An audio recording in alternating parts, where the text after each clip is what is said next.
But the second he postured, I noticed his fists clenching and I began to back away. Just as I back away, I noticed his arm coming up and he actually ended up striking me twice in the back of the head with the object. Hey gang, I guarantee if you're watching the main channel, you're seeing these videos of people in self-defense encounters all the time. People start bleeding, they start bleeding fast. We as self-defenders should be interested in all the tools that can protect and preserve innocent life, and good trauma gear can do that. It's just as important as a firearm, maybe more so. Listen, trauma is trauma. Whether it's a vehicle accident, a farming accident, or a gunshot wound, when seconds count, you need the right equipment for the job. You must get your trauma gear from a reputable source, and Mountain Man Medical is ASP's go-to source for all of our medical gear. Go to mountainmanmedical.com and let them know you heard about them on the ASP podcast. Alrighty, again, welcome back to the Active Self-Protection Podcast. I am once again your host, Mike Williver, your favorite former Fed. With us today is my new friend, Jim.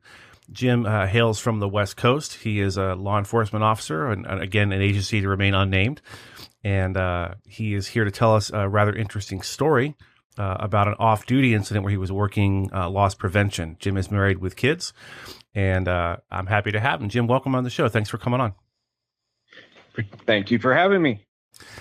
All right. So first question I generally tend to ask is, do you have a lifelong background in self-defense, firearms? Did you grow up around guns, that sort of thing?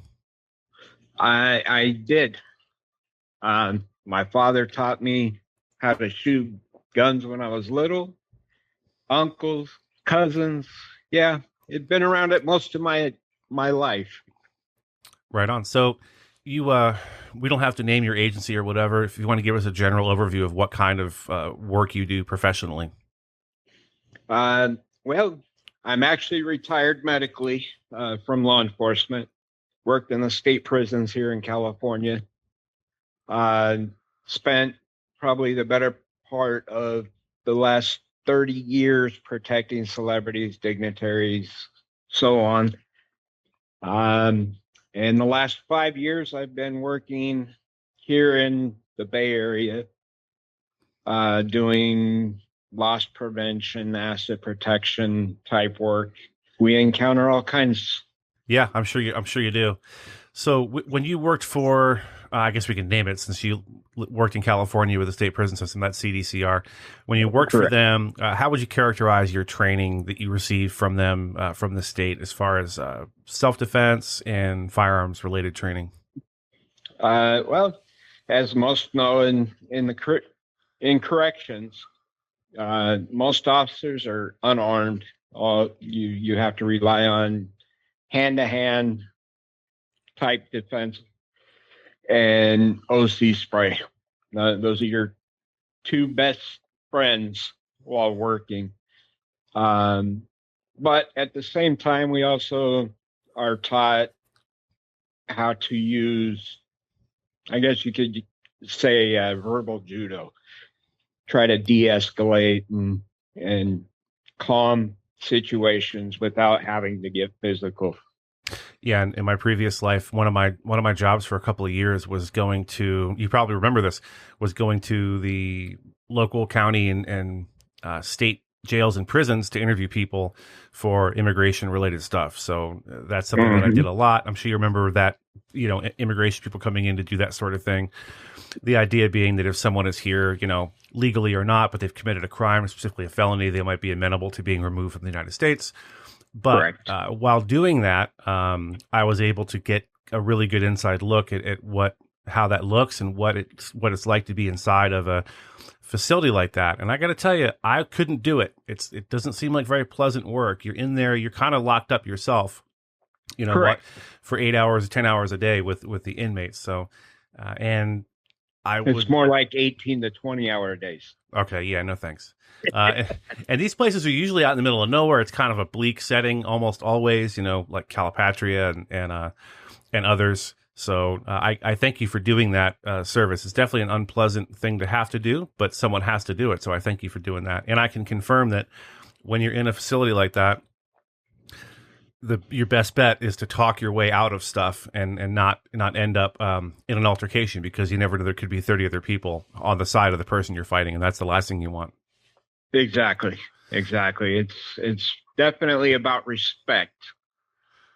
So you have to respect them, and they in turn give you the same.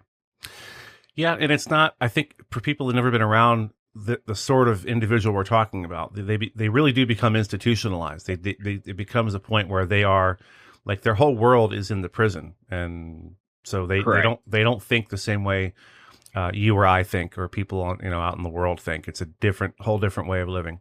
Anyway, let's talk about your incident. You sent me a video, and so far I have a terrible track record of getting the podcast interview out the same way that John puts the video out on the main channel. But with any luck, when this comes out, we will have John will have broken down the video that you sent us of the incident. All right, Jim, so let's talk about your incident now.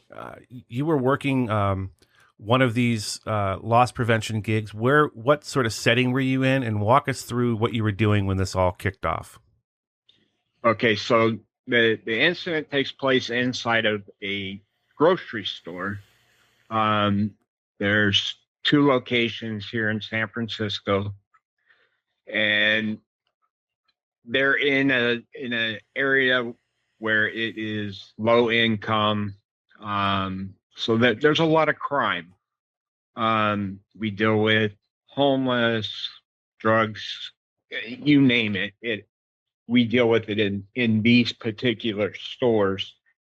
Part of our job there is to ensure the safety of the guests as well as employees who are in these locations. On this particular day, I was sitting at the door watching cameras while the security guard that works there is on their break. Mm-hmm. The manager and I were having a discussion, and he mentioned to me, "Hey, that guy just came in." So we both looked, and at the same time, one of the cashiers said, "Hey, he just left with beer." So I walked out the door, approached him as he was setting one of the cases of beer down, and just told him, said, "Hey, just set it down, let it go." Um, Very calmly, and in the video, you can actually see I approach him very calmly, non-aggressive, and just instantaneously, he turns, has his fist clenched. He's rambling incoherently. The only thing I hear out of his mouth prior to him literally taking a swing at me was, "What are you going to do? You're just a white boy." Interesting choice of words. So a couple things for people who haven't seen the video. This is Mhm. not a small person. This is a big dude. He is a big guy. I'm 6 foot and about 227 pounds. This individual is approximately 6'2", 350 pounds. So he And does not miss a lot of meals, is what we're telling us.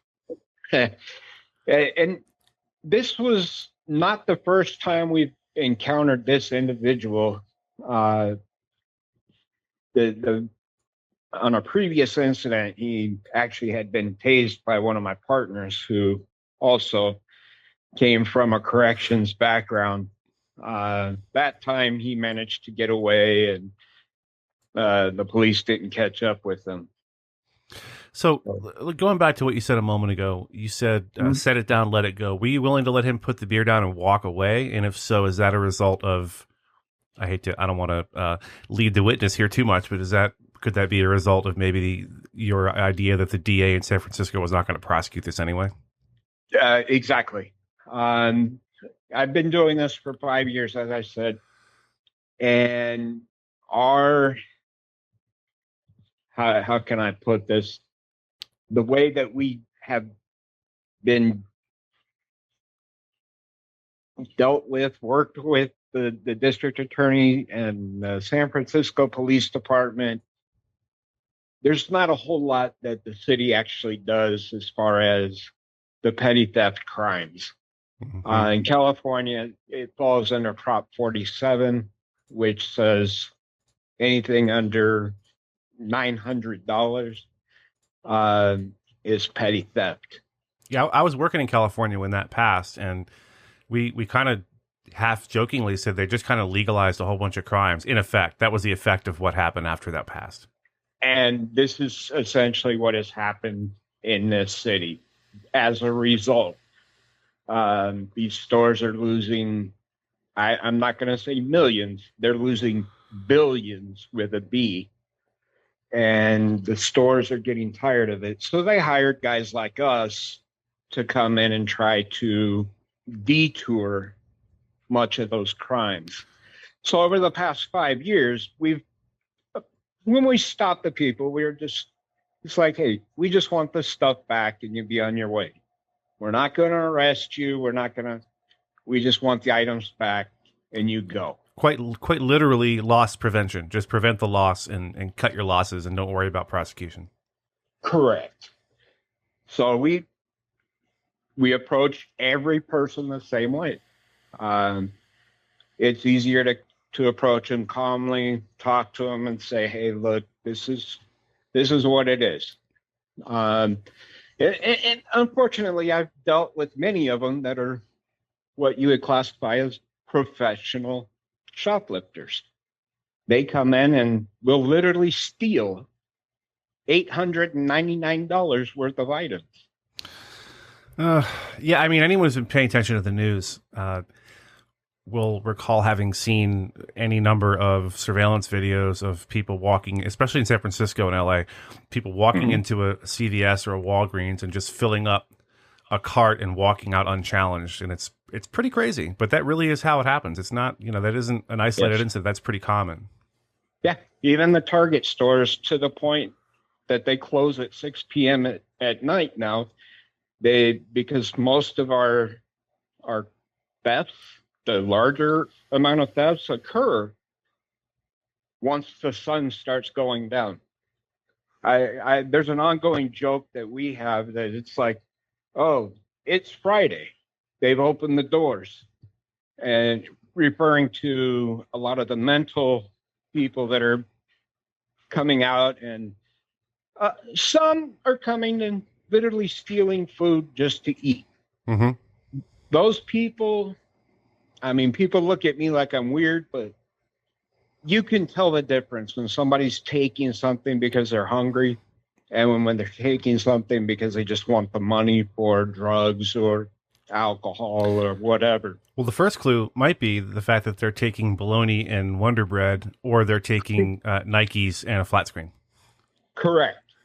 And those kind of individuals, I'll buy the food for them. Sure. Literally, I will take the food up to the register, pay for it, give it to them. And I can tell you probably 90%, and that's not an exaggeration, 90% of those people will not return to the store. Interesting.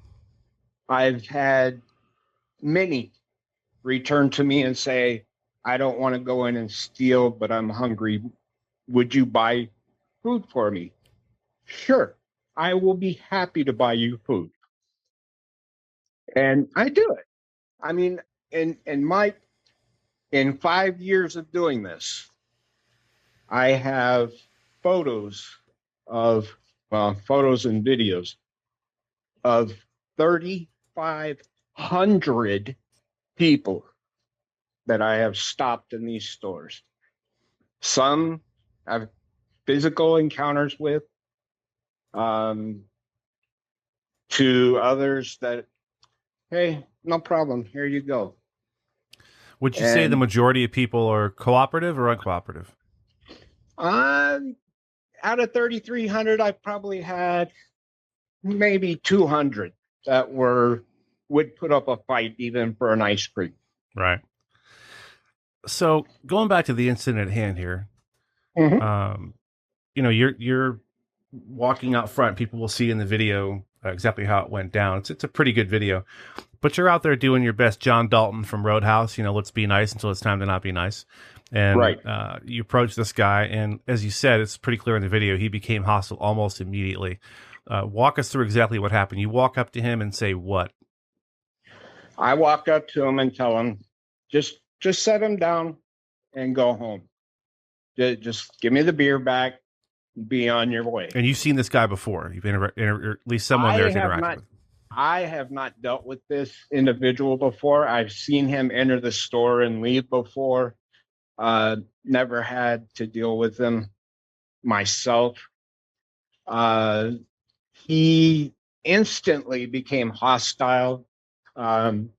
He was holding a cell phone, at the time I didn't realize it was a cell phone, but he had an object in one hand and he had set the beer down because he was trying to adjust his hands to be able to walk off with both cases of beer. Mm-hmm. And when he turned, he instantly began to posture, and he's standing maybe 2 inches from me face to face. And I'm not one that's easily intimidated. Size to me doesn't make a difference.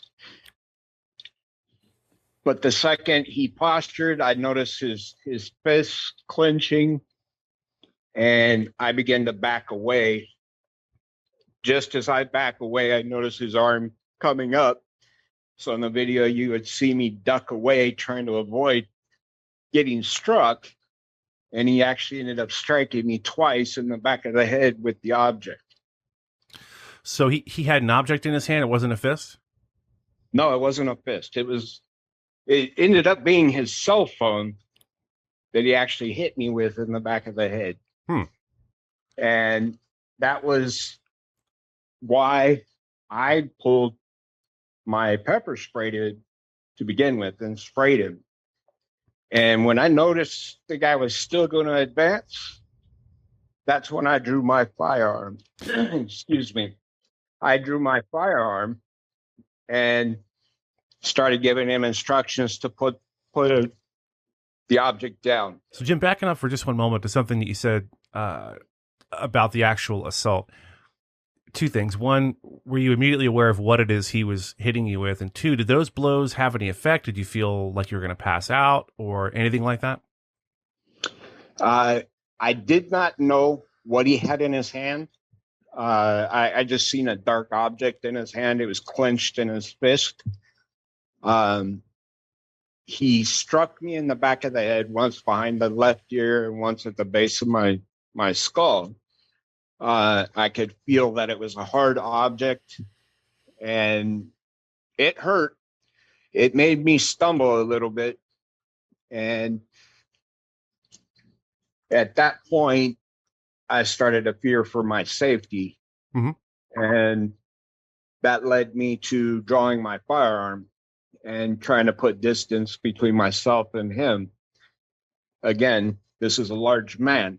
I knew if he got me off my feet, it was going to be bad.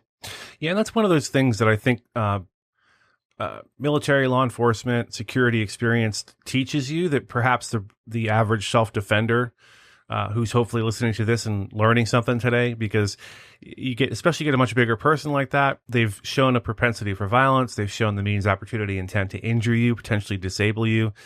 You can't wait around to be disabled to up the level of force you're willing to use at that point. So you draw your gun.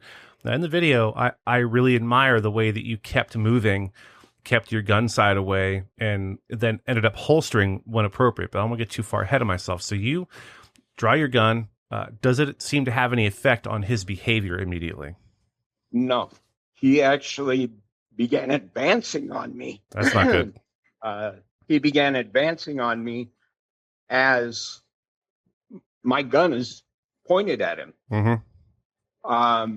But you may not even notice immediately. It actually took me a couple of times reviewing the video that I noticed he actually kind of puts his arm down and kind of flings it behind him. And that's when he released the cell phone that he had in his hand.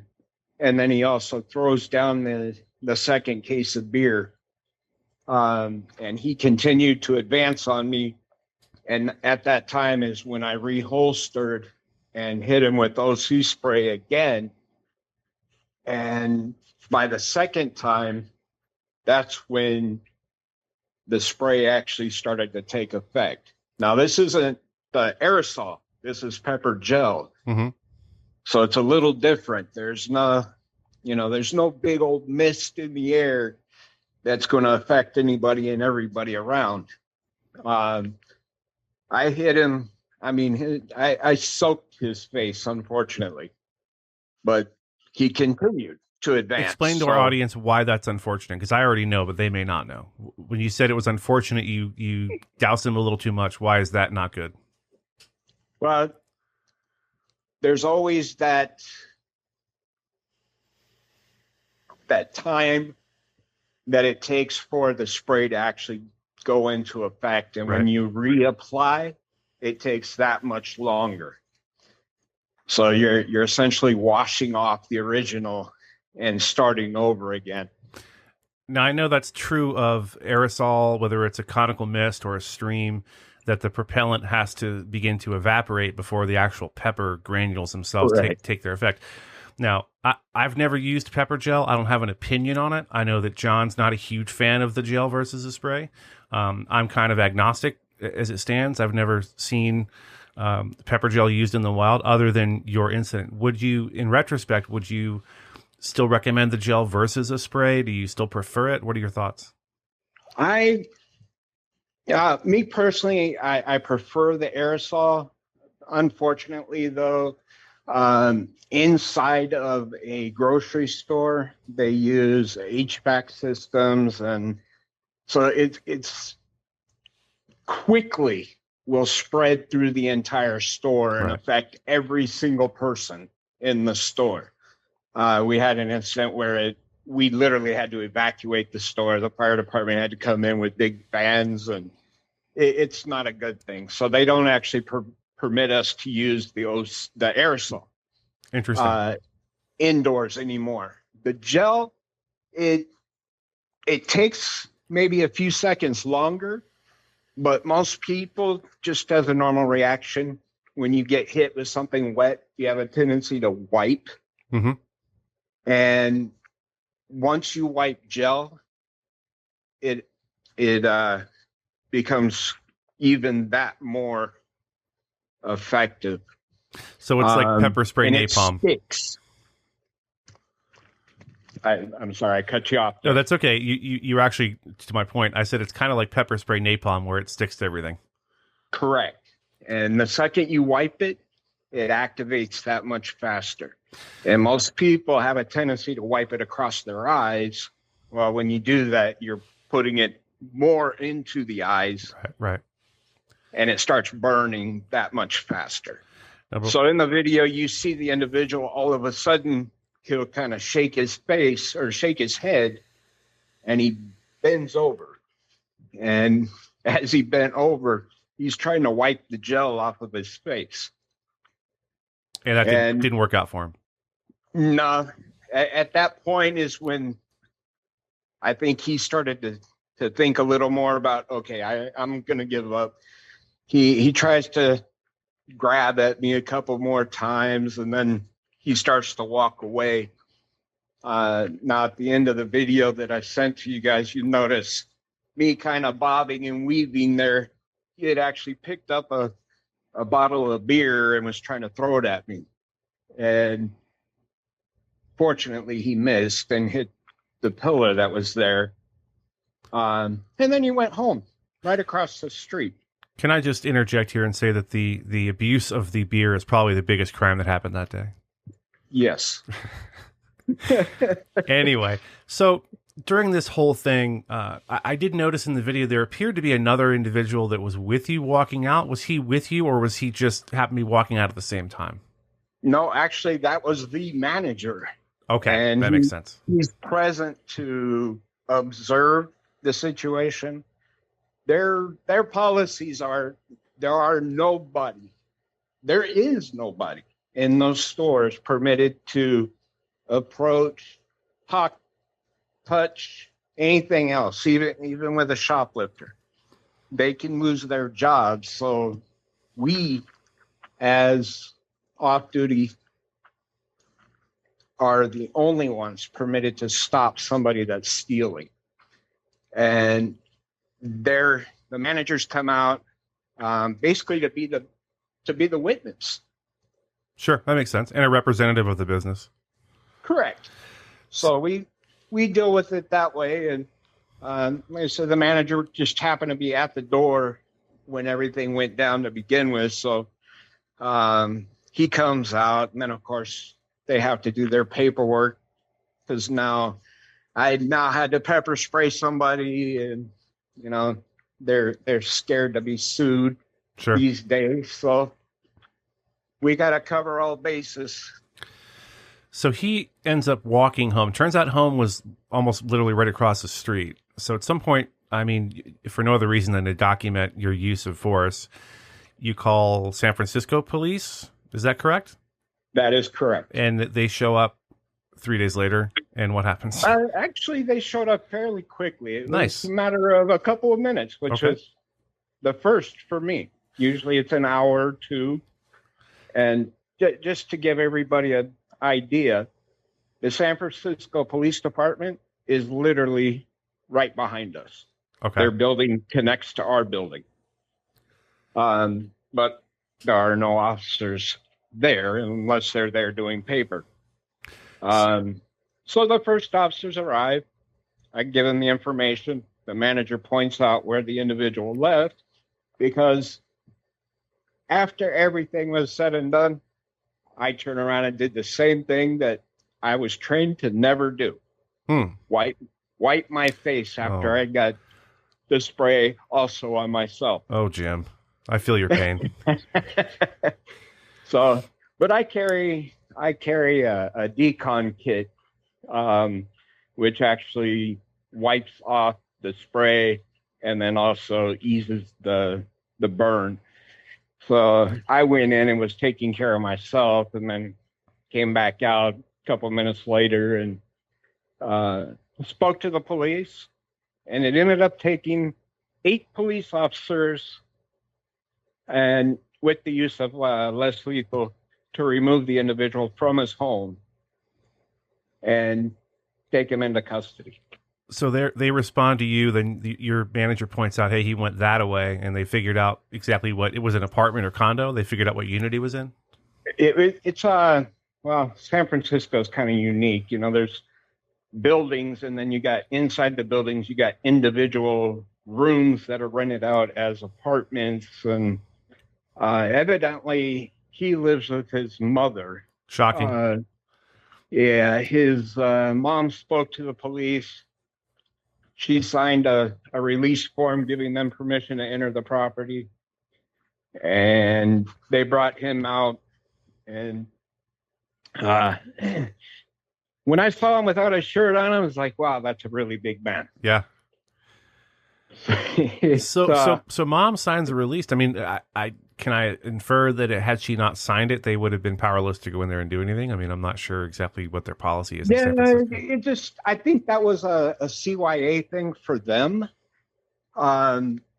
Because all in all, it was me, and I hate to say this, but it's us that have to tell the police what charges we want to file against the individual. And it is because if you give it to them, they're going to say, okay, this is petty theft plus battery. Right. Well, essentially, the second you begin to use force or fear to take something that does not belong to you, it's robbery. It is no longer petty theft. Yeah. It's robbery. Yeah. So we had to push that issue with them, and here they call it a nexus robbery. Okay. So just real quick, back to the thing with the permission form or the waiver of whatever that mom signed. So she signs that, they're able to go in and get him, but it was no small thing. They had to fight with the guy and deploy pepper spray. So that's going to be awkward at Thanksgiving. Oh yeah. Yeah. It's going to be very awkward. And it was my understanding after the fact, I was advised that, oh yeah, this is the same individual that one of my partners got into it with previous, and he had to tase him then. Well, from what I understand, this individual has mental issues. and he was not on his medication. So he had been fighting with his mom prior to him coming to the store to steal the beer. So, were any charges actually filed? Did he actually go through the criminal justice system, or did the DA just drop everything? No, as of now, he's still in custody. And we are, as I told you the other day, I met with one of the investigators to, they're starting the process for the prelim. And well, I'll have to go and testify on the video and point out who I am, why I approached him. Sure. Go through all the motions. But the charges are going to stand as far as the robbery goes at this point. We have a new district attorney in San Francisco who was just appointed. So we shall see how this plays out. So talk to me about your employer's reaction to all this. Did they feel like this was a proportionate response on your part? Did they have any issue with any of the use of force, or were they worried about liability? Talk to us about that. The client is there's a new head of loss prevention. My direct bosses are all prior law enforcement, so they support 100%. I'm able to justify every level of force I use, both through written as well as the video. I try to do my best to make sure that everything I do is on video to support my actions. And I'm actually the longest living doing this job with this particular grocery store chain. I've had partners that they've removed because the client is just like, no, that's too much. Right. We don't want that. Even now, they tell us, unless we are protecting someone or ourselves, we want them to just go. Let them walk away if they're going to put up a fight. And unfortunately, you're not going to know somebody wants to fight. Yeah. Unless it happens. Until it starts. Yeah, for sure. So that's where we kind of leave it. And I'm just, for me, yeah, you see somebody posturing, there's a great chance that that's exactly what they're going to do, is they want to take it to the next level. So let's just, in closing, let's discuss lessons. The only thing I saw that I think I might have done differently again, easy for me to say, I'm watching a video in the comfort of the Active Self-Protection World Domination Studio. So easy for me to say, but maybe the initial approach, do you think perhaps not getting quite as close might have prevented some of this, or what are your thoughts? Is there anything you would have done differently? Well, for me, I try to keep my distance. Typically, I approached so closely this time because he had set the product down. Okay. And I actually had a hold of the first case of beer at the same time he turned. So one hand was actually occupied, and the second, he began to posture. I mean, it happened like within seconds. I released the case of beer and literally tried to duck out of the way. But yeah, to me, getting up close and personal is never a good thing. It's usually I try to keep and maintain 6 feet at least. Right. I normally carry a taser and all my other tools on my belt, but my taser had been broken a previous altercation, and I haven't had it replaced yet. So it's one of those where I'm kind of, I wanted to grab the product and back away. It just didn't work out that way this time. So I just want to point something out to our listeners, and I'm sure you already know this, Jim. You'll hear activists who were lamenting law enforcement use of force. And in this case, had this gone even worse, had it gone even more poorly, and he had continued to assault you or produced, a brick or a bat or something, and you'd end up having to shoot him, the headline would have been what? Young man murdered over case of beer. It would. That's how it would have been presented. As like, no one should die over stealing some beer, blah blah Correct. blah. And the fact is, and John likes to say this on the main channel a lot, the perp has a vote. The bad guy has a vote in how these things end up. Fortunately for him and you, frankly, and everyone else, he decided to, the pepper spray was ouchie and he's going to go home to mama. So that's how this one ended. And that's a good thing in the end that no one ended up getting killed. But I just want people to recognize, if you're working one of these types of jobs, things can go poorly very quickly. In your case, they kind of did, but you were able to fend him off and off you went. So I think it's a good outcome in the end. Jim, was there anything you want? Oh, go ahead. There are always things. I'm going to tell you this.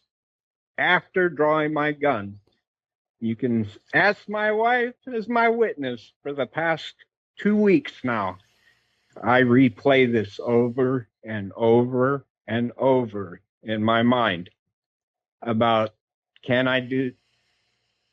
should I have done it? What would have happened if I would have shot this man? Sure. And at the end of the day, thankfully, the spray worked and it drove him away. But there's still that question, well, what if? Because he did continue to advance, but had he not dropped what he had in his hands, would I have been justified? Yes, no. It would have been left up to a jury. Mm-hmm. And sometimes, no, it's not worth it. Not worth it at all. I'm fond of saying, when it comes to a jury deciding your fate, you never know what 12 random licensed drivers are going to come up with. Exactly. This is critical to self-defenders. You have to realize that your actions will be judged by 12 people who have 12 different life experiences. They're filtering their perception of what you did through their interactions with the police, with security, with what happened to their cousin. You name it. Another thing I wanted to seize on that you said that I really appreciate is that you try to have as much of what goes down between you and a suspect be where there's a video camera rolling. And that is really, really smart. We had a guest recently, Benjamin Bacchus, who got into a shooting with a stalker in front of his own home. And you could, I didn't ask him this, but you could tell he knew where his security cameras were and where they were not, and where the blind spots were. And he tried to make sure what he was doing was as much in front of the cameras as possible.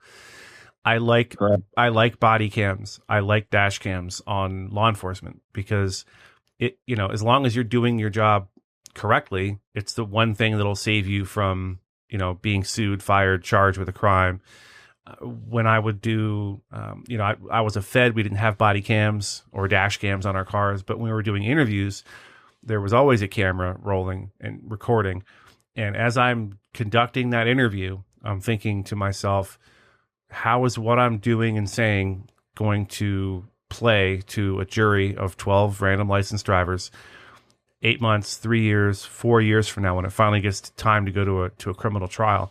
And I think that's a good policy, because if you just assume, and I told my kids growing up, if you just assume everything you're doing is on being taped all the time, you'll hardly ever go wrong, because you're going to want to avoid even the appearance of impropriety. And so I think that was a great point. Jim, was there anything you wanted to add before we part ways? No, sir. I think we got it covered. Well, man, I really appreciate you reaching out to us. As so far, 48-0, every guest I've had, I consider you a friend, and you have my email. Anything I can do for you, please let me know. And thank you so much for bringing us this story in this video. I appreciate you. I appreciate your time, sir.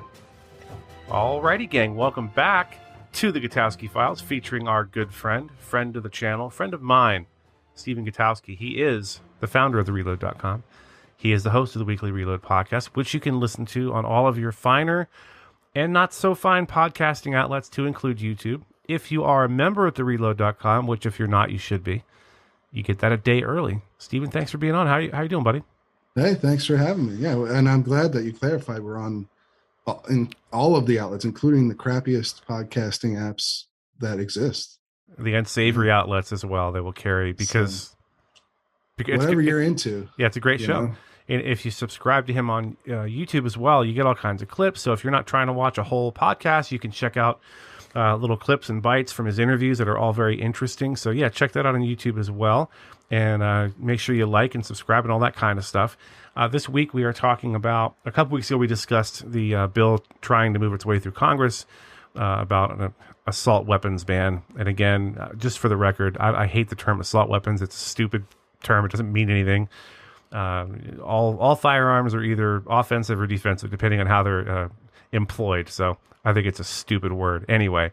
Well, in this case, it can mean lots of different things. Yes. I guess it's one of the big problems with the term because it's been used, obviously, in laws in several states across the country, your deeper blue states, California, New York, DC, Maryland. And they have different definitions depending on what state you're in. An assault weapon is a different thing in California than it is in Massachusetts, or than it is in this bill. The previous assault weapons ban at the federal level in '94 had a different definition than this new one does. And now they're pretty similar, just to give people context of what exactly is they're targeting here to ban. It's centerfire rifles that are semi-automatic and accept detachable magazines and have one or more of the banned features, so things like pistol grips, flash suppressors, telescoping stocks. Things that make them no more or less lethal, generally speaking. Sure, things that people usually refer to as cosmetic features, but they still include some of the 90s ones, like the bayonet lug, barrel shrouds, which, basically barrel shrouds only come on retro guns these days if you're buying a new gun. But anyway, it also applies to semi-automatic shotguns and certain handguns the same way the old ban did. It includes some updated stuff like pistol braces are banned in this. And so it's pretty expansive. It would apply to a lot of guns that are very popular. Obviously, it's targeting, in particular, AR-15 rifles and AK-47s and their various derivatives of those guns. So the article is entitled House Democrats Balk Delay Assault Weapons Ban Vote. It is by our favorite reporter, Stephen Gutowski, and it is up on the Reload website. Just to be clear, for those who are listening, the stuff isn't banned yet because they haven't voted on it. That's what the article is about. I'm just curious, Stephen, before we get going on the main meat of the article, is this, you're much more politically savvy than I am. Is it possible they're trying to delay this and keep delaying it until after the election? Or do you think that's playing into this at all? No. And at first I would say it's not banned yet. And it's not going to be banned. This vote is really about whether the House is going to pass this bill, because the Senate, there's no chance it's going to pass there. And it's very unlikely that the Senate, even if this passed the House, that the Senate would even bring this up for a vote. There's not a lot of time left before the election happens in November. You have through basically September to vote on stuff. And they got a lot of stuff that they're doing. And there isn't a lot of support for this in the Senate. And you would need 60 votes to get it through, which means you'd need to convince 10 Republicans. And right now there are exactly 0 Republicans in the Senate who have voiced any sort of support for this. And there are a number of Democrats who have said they won't vote for it. So but it's just enough, right? So that the Democrats in their election ads, in their campaign ads, can say, oh, look, the Republicans didn't vote to save the children. And the Republicans could say, oh, look, they're coming for your guns. But we stop them. Yeah. It's a messaging bill. Yeah. Which happens at this time. It's a messaging bill, though, that it's not really clear a lot of Democratic moderates are happy with. And that's why this has happened. That's why they were meant to vote on this this week. They wanted to get this through immediately. They were supposed to have a Rules Committee hearing to schedule the vote for the end of the week because there's Congress is going on recess. They're going back to their districts to campaign, to meet with constituents, all the stuff that Congress does when it's not in DC. And so the urgency is they want to pass things before those recesses, because stuff that lingers, stuff that gets left tends to become harder to pass. And so if you couldn't come up with a deal before recess, it might be harder to come up with one after the recess. And so that's where they're at right now. They were trying to attach this to a police funding bill. Some of the moderate Democrats want to add increased funding for police across the country, in part because of the rising murder rates that we've seen over the last 2 years. I call it refund the police. Yeah, and in part, as you alluded to there, to sort of push back on the label that they want to defund the police. And so, but of course, the other sectors of the Democratic caucus they don't want to do that, or at the very least, they want to add strings to this funding, that they get assurances that it will be used in certain ways, or there'll be some sort of accountability process for the departments that get the funding, that kind of thing. And so that's what they've been fighting over. The moderates don't really want this assault weapons ban to vote, but they want the police funding vote, and then the more liberal members want the opposite. Right? Sure. I think I found the rather incendiary quote in your article from a representative, a Democrat named Kurt Schrader out of Oregon. He's talking to Politico, and he said, quote, "This is a bill that destroyed Democrats in 94. I guess, do we really have a death wish list as Democrats? It undermines what we already did and reemphasizes to all the people in America that are not hardcore urban Democrats that our party's out of touch." That's quite a statement. Yeah, and Schrader is retiring. He's one of the last sort of blue dog or moderate Democrats in the House. And he's the kind of person that is making this deal much harder for Speaker Pelosi to put together, because the problem for the Democrats is they don't have a very large majority in the House. The House is different from the Senate. You don't need to get Republicans on board to pass things. You just need your party to be together on an issue. But the problem they're facing is they only have a 4-vote majority right now. So they can only afford to lose 4 Democrats from every vote in order to get it through, because we'll get into this, but usually there's a pretty uniform opposition from the Republicans. They don't support the Democratic agenda. Right. And so you have to get everybody on board with everything you want to take to the floor to get a vote on if you want it to pass. And Pelosi is famous for only bringing things to the floor if she knows she can get it to pass. So the counting game is really hard here. A lot of this is where you get that sort of classic deal making that goes on, like, I talked to John Bresnahan from Punchbowl News, who's been covering the Hill for decades, one of the best ones out there. And he said, he had a great quote, actually. He said, "There are always members who are, I'll be with you if you need me, just don't ask me unless you really need." They always have a vote or two to play with, especially somebody like Pelosi, who's a master of the floor. And so, that's what they're trying to figure out. They're trying to get the progressives, and the Congressional Black Caucus is another group that's wants certain assurances for the police funding bill. And they're trying to get them on board by pairing it with the assault weapons ban, and they're trying to do the opposite for the moderates, because moderates really want this police funding bill so they can go back and promote it in their districts. And it's so far it hasn't worked. And the question is, can it work? Because this assault weapons ban, they already have 5 Democrats who basically have said they won't vote for it, or at least implied they won't vote for it publicly. 4 of them didn't vote for the magazine ban the last time around when they passed the gun control package last month. And so they're already over that limit. The limit's actually going to go down most likely, because there's a special election in Minnesota that's coming up on August 9th, which means, and the Republican is favored to win there. And that means they'll only have 3-vote margin of error to get something through. They already lost 5 of the Democratic votes, so that implies they'll have to rely on Republicans now. That's where it can get interesting too, because there are a couple of Republicans who do support the assault weapons ban. It's a tiny percentage of the caucus. It's literally only 3 guys who've intimated that they would support an assault weapons ban. They haven't said that they will vote for this particular bill, right? But they've said they like the policy in the past.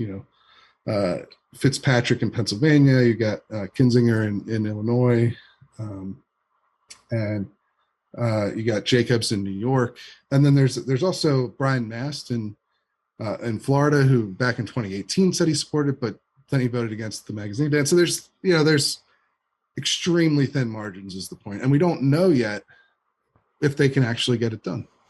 I'm curious what your thoughts are about this sort of fading away from the forefront of people's consciousness and the Democrats just sort of letting this die and not bringing it back up again. Is this something that might happen, or what do you think? It's a news cycle driven thing. Almost always there's a mass shooting, there's some awful event, and then, everybody, both sides of the aisle, pounce on it one way or the other. Is this something that's going to, assuming, God willing, there's no more of these incidents in the next few months, that might just be allowed to fizzle out and forgotten about? That's a good question. I mean, that's what made this push at this time so odd in the first place, because Democrats made a push for new gun control measures in the immediate aftermath of Uvalde, which was obviously one of the worst mass shootings in American history. We've talked about that at length on the show. But what was not part of that, and they did a whole package. It was like 5 different policies that they passed after that altogether, including a magazine ban, a 15-round magazine ban on sales of magazines that hold more than 15 rounds, and which is traditionally, of course, paired with an assault weapons ban in most places where that legislation goes through. But they didn't pair it this time around. They didn't put the assault weapons ban on the floor during that push. They didn't make it part of that package. They hadn't voted on an assault weapons ban. They still haven't voted on an assault weapons ban since the last one expired in 2004.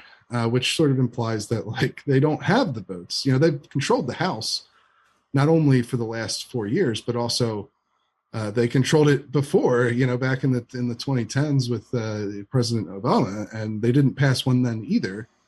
So, and they didn't do it when the political urgency was at its highest, right after Uvalde, and so that doing it now was always kind of this odd move that. Never really made a lot of sense to me, at least as somebody who watches this stuff. And now, I mean, they're stuck. They got caught up. They haven't been able to pass it. Brosnahan thinks that they will continue to try this. They really have until September, but the number of days that they're actually in DC in session, are relatively limited. It's not like they won't be back from August recess until like halfway through the month, and then they're going to be focused on a couple other priorities. That's the reason they're coming back, is to do this chips bill, which has to do with manufacturing of computer chips in the US, and it's a separate bill. That's right. Why they're coming back, because they're not coming back to focus on this, though they say that they are. And Brosnahan seems to think that Pelosi really wants to get this through. The fact that it went through the Judiciary Committee, that they passed it through there, although the chairman of that committee, Nadler, had sort of some personal motivation to get that done, because he's facing off against another current Democratic congresswoman, because their districts got merged together. And so, it's a deep blue district. So some of the theorizing was that this happened in part to give him a win, so he could say that he got this through his committee. Maybe that ends up being enough, and they can't get it through the House together. It's really pretty up in the air. They wanted to get it done this week, and they didn't. That's significant. Doesn't mean it's completely done. But yeah, I mean, if you get those moderate members, or those members in D+5 districts. There are districts that voted for President Biden by 5 or 7 points that are really, going to be hard elections this time around. And they get a lot of constituents talking to them about how much they don't want this ban to go into place while they're back there for recess. Maybe that makes them less likely to come back and agree to this deal. That's more what I would see killing it than just time. Right. Although time is sort of the enemy of legislation generally. Yeah, there's that sense of urgency can wane after a period of time. But it's always hard to go against Pelosi though on these sorts of things. So if it gets scheduled for a vote, that's how you'll know it's going to probably pass. Okay. Yeah, it's not dissimilar to when I would bring a case to the U.S. Attorney's Office. They wouldn't bring a case against a person unless they were 99% sure they could win it. It's not dissimilar to that. Folks, our friend Stephen Gutowski wades through all this stuff so that we don't have to. You know, I don't have to follow the news too closely because I know Stephen's going to inform me at the end of the week what went down and what it means. His analysis is spot on, and we really appreciate him being on the show. You should go over to thereload.com. First things first, do that. Carefully consider getting a membership. He relies on your membership to fund his important work.